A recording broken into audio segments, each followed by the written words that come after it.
السلام علیکم ورحمۃ اللہ وبرکاتہ۔ کتاب تاریخ اسلام سے ہم بنو عباس کے دور کا مطالعہ کر رہے ہیں۔ پچھلی قسط میں ہم نے خلیفہ ہارون رشید کے حالات پڑھے اور ان کے دور کا احوال پڑھا، اور آج ان کی سیرت پر ہم کچھ تبصرہ کریں گے اور ان کی وفات کا بیان ہوگا۔ ہارون کی وفات اور سیرت 193 ہجری میں رافع بن لیث کی بغاوت کا حال سن کر ہارون نے بنفس نفیس خراسہ پر فوج کشی کی اور راستے میں توس کے مقام پر بیمار ہوئے اور وہیں جمادی الثانی 193 ہجری میں وفات پا گئے۔ یعنی رافع بن لیث جو تھا اس نے بغاوت کی تھی خراسہ میں، یعنی ایران میں، تو یہ خود بجائے کسی کمانڈر کو بھیجنے کی خود لشکر کشی کرنے کے لیے بغاوت کو چلنے کے لیے فوج لے کر نکلے، لیکن راستے میں بیمار ہو گئے اور تو اس کے مقام پر ان کی وفات ہو گئی 193 ہجری میں۔ ہارون نہایت دیندار اور احکام شریعت کے پابند تھے۔ انہوں نے اپنے مدت خلافت میں 9 حج کیے۔ ان کا قاعدہ یہ تھا کہ 1 سال جہاد کو نکلتے اور دوسرا سال حج کو جاتے۔ وعظ و نصیحت کا ان کے دل پر بڑا گہرا اثر ہوتا۔ بعض اوقات ایسی حالت طاری ہوتی کہ وعظ سنتے سنتے آنکھوں سے آنسو بہنے لگتے۔ ایک اعلیٰ پائے کا حکمران ہونے کے علاوہ ہارون شجاعت و بہادری میں بھی ممتاز تھے۔ متعدد معرکوں میں فوج کی کمان خود سنبھالی۔ نڈر اتنے تھے کہ لڑائی میں ہمیشہ فوج کے آگے رہتے تھے۔ ان کا انتقامی جذبہ نہایت شدید ہوتا تھا۔ دشمنوں کو شاذ و نادر ہی معاف کرتے۔ غصے کی حالت میں وہ آپے سے باہر ہو جاتے تھے اور کسی کو ہمت نہیں ہوتی تھی کہ اس حالت میں ان کے سامنے جائے۔ فیاضی اور سخاوت ان کی گھٹی میں تھی۔ ہر روز اپنے خاص مال میں سے 1000 درہم خیرات کرتے۔ شعراء اور دیگر اہل فن کو معمولی باتوں پر بیش بہا انعامات اور عطیے دیتے۔ موسیقی اور راگ رنگ کا بھی شوق تھا، چنانچہ بڑے نامور گویے ان کے دربار میں جمع ہوتے تھے۔ لیکن ان سب صفات کے باوجود وہ کان کے کچے تھے اور وہمی بھی تھے، جس کے باعث حاسدوں اور شرپسندوں کی باتوں میں آ جاتے اور ایسے فعل کر گزرتے جن کی ان سے توقع نہیں ہو سکتی تھی۔ ظاہر ہے ہر انسان میں کچھ اچھائیاں ہوتی ہیں اور کچھ کمزوریاں اور برائیاں ہوتی ہیں، تو یہ ان کا حال بیان کیا گیا۔ یعنی مجموعی طور پر ایک بہت اچھے دیندار انسان تھے، بہادر انسان تھے اور منصف پسند تھے، لیکن بعض کمزوریاں بھی تھیں، جیسا کہ بیان کیا گیا۔ لوگ آ کے ان کو کچھ مشورے دیتے اور بھڑکاتے کسی کے خلاف، تو وہ اس میں ان کی باتوں میں آ جاتے اور کوئی ایسا اقدام کر بیٹھتے تھے جو مناسب نہیں ہوتا تھا۔ یہ بھی ان کی کمزوری تھی۔ بہرحال ان کے انتقال کے بعد اب احوال ہم پڑھیں گے۔ امین اور مامون 2 ہارون رشید کے بہت چہیتے بیٹے تھے۔ مامون بڑے تھے اور امین چھوٹے تھے۔ ہارون کی وفات پر جمادی الثانی 193 ہجری میں امین تخت نشین ہوا۔ اس کی ماں زبیدہ بڑی نامور خاتون تھیں۔ یہ اسی کے اثر و رسوخ کا نتیجہ تھا کہ امین تخت و تاج کا وارث بنا، ورنہ شہزادہ مامون کے مقابلے میں وہ ہر لحاظ سے کم تھا۔ اسی لیے جو ہے نا ان کے چونکہ ماں والدہ اس کو زیادہ چاہتی تھیں امین کو، وہ چھوٹا تھا اس لیے، تو انہی کی کوششوں سے وہ پہلے تخت پر بیٹھا، جبکہ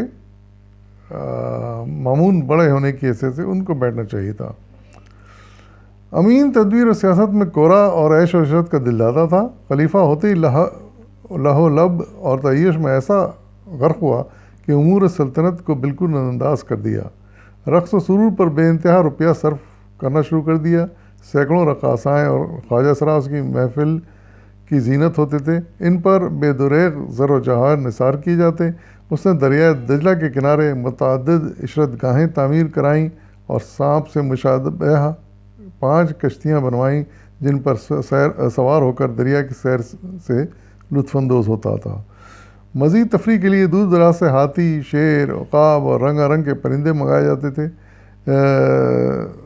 اور سیر و تفریح کی خاطر تمام ملک کے مسخرے اور بھانڈ دربار میں جمع کر لیے تھے، ان کی بڑی بڑی تنخواہیں مقرر کر دی تھیں۔ امین اور مامون کے اختلافات۔ پہلے ذکر ہو چکا ہے کہ ہارون نے اپنے بیٹوں میں امین، مامون اور معتمن، 3 تھے اس کے بیٹے، امین، مامون اور معتمن، کو ایک کے بعد دیگرے ولیعہد مقرر کر کے مملکت کو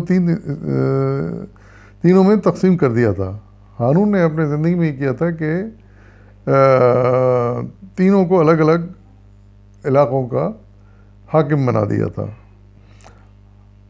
اور اس طرح مملکت 3 حصوں میں تقسیم ہو گئی تھی۔ جب 1092 ہجری میں وہ رافع بن لیس کی بغاوت کو فروغ کرنے کے لیے روانہ ہوا تو شہزادہ مامون کو، جو حاکم خراساں تھا، ساتھ لے گیا اور شہزادہ امین کو بغداد میں اپنا قائم مقام مقرر کر گیا۔ توس پہنچ کر بیمار ہوا اور وہیں پر وفات پائی۔ مامون اس وقت تک مرو پہنچ چکا تھا، یعنی ہارون نے بستر مرگ پر تمام اراکین سلطنت اور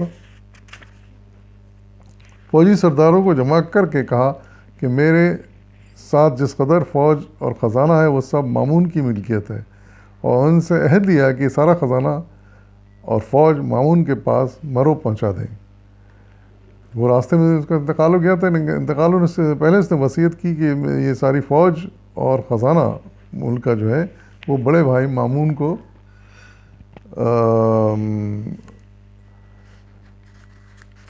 ایران یعنی خراساں پہنچا دیا جائے، کیونکہ وہ وہاں کا حاکم مقرر کیا گیا تھا، اس نے خود کیا تھا ہارون نے۔ لیکن فضل بن ربی، جسے برمکہ کی تباہی کے بعد ہارون نے اپنا معتمد علیہ اور وزیر اعظم مقرر کیا تھا، بڑا فتنہ پرور اور بدطینت تھا۔ وہ مامون کی ذہانت، تدبر اور قابلیت کے باعث اسے پسند نہیں کرتا تھا، کیونکہ وہ جانتا تھا کہ ان صلاحیتوں کے ساتھ اس پر حاوی ہونا مشکل ہے۔ یعنی فضل بن ربی جو تھا وہ حالانکہ وزیر اعظم مقرر کیا تھا ہارون نے اور اعتماد بھی تھا اس کو، لیکن وہ فطرتاً بڑا فتنہ پرداز تھا، بدطینت تھا، تو اور اسی لیے وہ مامون جو کہ بڑا بھائی تھا اور خراساں کا حاکم بنایا گیا تھا اور ہارون کی طرف سے، اس کی ذہانت اور تدبر قابلیت سے وہ اس کو خوف تھا کہ یہ میری وزارت چلنے نہیں دے گا، تو وہ اس آئندہ خلافت کا دعویدار وہ امین کو بنانا چاہتا، چھوٹا بھائی جو عیش و عشرت کا پسند کرتا تھا اور کوئی صلاحیتیں نہیں تھیں اس میں، اس کو بنانا چاہتا تھا تاکہ وہ اپنے حساب سے اس سے کام لے، اور مامون کو وہ ہمیشہ ڈسکریج کرتا تھا اور جانتا تھا کہ اس پر قابو پانا مشکل ہوگا، کیونکہ نہایت سمجھدار اور قابل شہزادہ تھا وہ۔ اس کی امداد کرنے میں ابن ربی کو بہت ذاتی فائدے نظر آئے، یعنی امین کی۔ چنانچہ ہارون کی وفات پر جس قدر فوجی امراء اور اراکین سلطنت توس میں موجود تھے ان سب کو جمع کیا اور مامون کی بجائے امین کے پاس جانے کی ترغیب دی۔ اہل لشکر اس کے کہنے میں آ گئے اور خلیفہ ہارون کی وصیت کو پس پش ڈال کر واپس بغداد کی جانب روانہ ہو گئے، یعنی بجائے آگے آتے اور آ کے مامون کے ساتھ معاہدہ کرتے اور اس کے ہاتھ پہ بیعت کرتے، وہ الٹے واپس گئے اور امین سے بیعت کرنے پہنچ گئے، واپس بغداد آ گئے۔ مامون کو فضل ربی کی شرانگیزی اور فوج کی بدعہدی کا حال معلوم ہوا تو اراکین سلطنت سے اس بارے میں مشورہ کیا۔ سب نے یہ رائے دی کہ وہ لوگ ابھی دور نہیں گئے، آپ خود جائیں اور انہیں ہارون کا عہد یاد دلا کر واپس لے آئیں۔ لیکن اس کے معتمد خاص فضل بن سہل نے اس اقدام کی مخالفت کی اور کہا کہ اگر آپ نے ایسا کیا تو فضل بن ربی جو کہ امین کی طرفداری کر رہا ہے آپ کو گرفتار کر کے امین کے پاس لے جائے گا۔ بہتر یہ ہے کہ آپ کسی امیر کو بھیجیں جو انہیں سمجھا بجھا کر واپس لائے۔ تو یہ دو مختلف رائے اس کو ملی مامون کو۔ مامون نے ایک معزز سردار سہیل بن سعد کو قاصد بنا کر ان کے پاس بھیجا، جو انہیں نشاپور کے مقام پر جا ملا اور مامون کو کا خط دکھا کر عہد شکنی سے باز رکھنے کی کوشش کی، مگر فضل بن ربی نے اس کی ایک نہ سنی اور سب کو ساتھ لے کر امین کے پاس جا پہنچا، جیسا کہ وہ پلاننگ کر رہا تھا۔ امین نے اسے اپنا وزیر مقرر کیا اور فوج کے سپاہیوں کو 2 سال کی تنخواہیں پیشگی دے دیں۔ اس نے امین نے چالاکی کی کہ اس کو وزیر بنا دیا پہنچتے ہی فضل بن ربی کو، اور فوجوں کو بھی 2 سال کی تنخواہیں پیشگی دے دیں تاکہ فوجیں اس کے ساتھ ہو جائیں۔ یہ صورتحال دیکھ کر مامون بڑا مایوس اور دل برداشتہ ہو گیا، لیکن فضل بن سہیل نے، جسے ذو ریاستین بھی کہا جاتا ہے، اسے تسلی دی اور کہا کہ آپ خاطر جمع رکھیں، دشمن آپ کا بال بھی بیکا نہیں کر سکیں گے اور انشاءاللہ خلافت بھی آپ کے قبضے میں آ کے رہے گی۔ یعنی اس کا وفادار فضل بن سہیل تھا، مامون کا جو اس کا ساتھ دے رہا تھا، اور امین کا جو ساتھ دے رہا تھا اس کا وفادار تھا فضل بن ربی۔ تو اور حقیقت میں حق بھی اسی کا بنتا تھا خلافت کا، کیونکہ یہ بڑا بھائی تھا اور ہارون کی وصیت تھی کہ اسی کو میرے بعد خلیفہ بنایا جائے، لیکن یہ فضل بن ربی نے سازش کر کے اس کے خلاف عمل کیا۔ فضل بن سہیل بڑا عالی حوصلہ مدبر انسان تھا، یعنی جو مامون کا سپورٹر تھا، اس نے بیشتر خراسانی سرداروں کو اپنے ساتھ ملا لیا اور مامون کو مشورہ دیا کہ رعایا کے ساتھ عدل و انصاف اور مہربانی کا برتاؤ کیا جائے تاکہ عوام بھی ہماری امداد پر آمادہ ہو جائیں۔ مامون نے اس رائے پر فوراً عمل کیا اور حکام اور عمال کو طلب کر کے حکم دیا کہ تمام مقدمات اور معاملات شریعت اسلامی کے مطابق طے کیے جائیں اور کسی پر ظلم زیادتی نہ ہونے پائے۔ اس حسن سلوک کا یہ اثر ہوا کہ مامون خراساں میں ہر دل عزیز ہو گیا اور رعایا اس کے اشارے پر کٹ مارنے کو تیار ہو گئی۔ فوج اور خزانہ امین کے پاس پہنچ جانے کے بعد بھی مامون نے دربار خلافت کے ساتھ رسل و رسائل کا سلسلہ باقاعدہ جاری رکھا اور اپنی کسی حرکت سے اندرونی غم و غصے کو ظاہر نہ ہونے دیا۔ امین بھی خوش تھا مگر سازشی فضل ربی برابر مامون کے خلاف اس کے کان بھر رہا تھا۔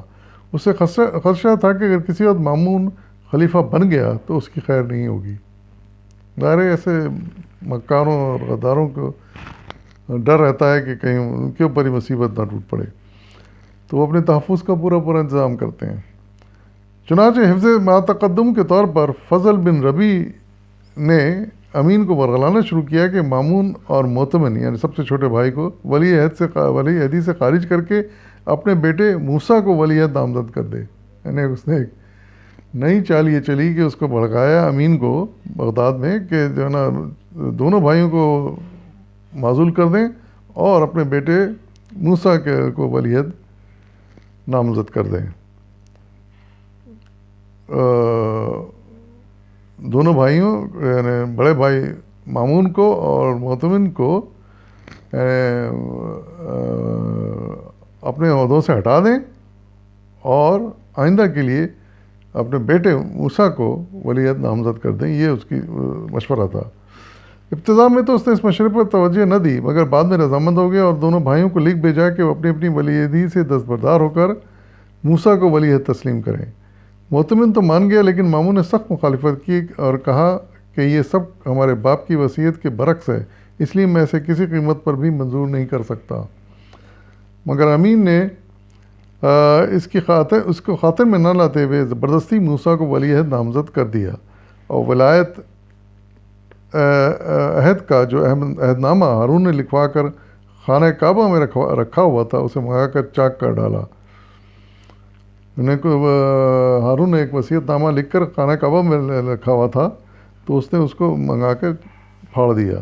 اس حرکت پر مامون کو بہت غصہ آیا اور مرکز سے تعلقات منقطع کر کے خود اپنی خلافت کا اعلان کر دیا۔ ظاہر ہے مامون کہاں خاموش بیٹھنے والا تھا، اس نے اپنی خلافت کا اعلان کر دیا۔ آگے کے حالات انشاءاللہ آئندہ قسط میں پڑھیں گے۔ اجازت دیجیے، فی امان اللہ۔